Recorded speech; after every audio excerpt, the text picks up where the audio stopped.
lasenati44.com.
di leen gërëm ñëw naa nag tey fii ci répétition bi nga xam ne 5 étoiles moom la ñuy def nii ñu ngi ci yoonu Zénith bi fi ne nii Sidi macha allah la ma ñëw bett la nag quoi ma ñëw bett la nga nekk ci répétition bu metti quoi di préparer Zénith nag ñu nekk yoonu Zénith bi Sidi looy pare. waaw père maa ngi lay nuyu maa ngi nuyu mbokk internet yi nga xam ne ñu ngi taxaw di ma seetaan. parce que lii moom mën naa ni sama chaîne la sama télé la ndax sama télé père la sama télé grand la grand boo xam ne il fait partie des grands yoo xam ne ñoo ma tette ci musique depuis Salam Diallo donc tey bu ñu dundee ba sa télé ñëw di ma gunge c'est un grand plaisir comme tu l'as dit tout à l'heure ñi ngi waajal nag yoonu Zénith boobu ba tey ñi ngi répété war a répété nag jëmale koor gi ndax ñi ngi war a jëm le 29 juin Zénith di wax nag ne ko ñëpp xaar te xam ne le 29 incha allah dina neex te dina yàgg.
chers amis internautes comme yéen a ko gisandoo donc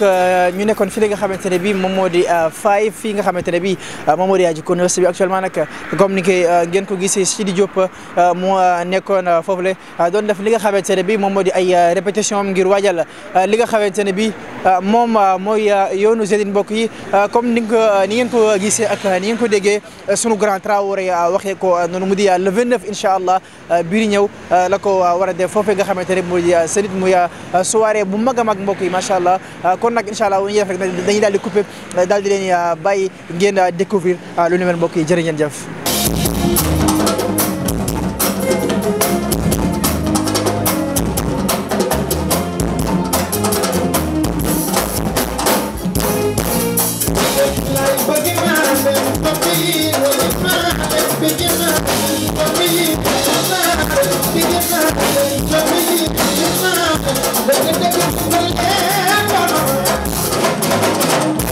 Yeah, yeah, oh, yeah, yeah, yeah.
Site la Sen Actu 44.com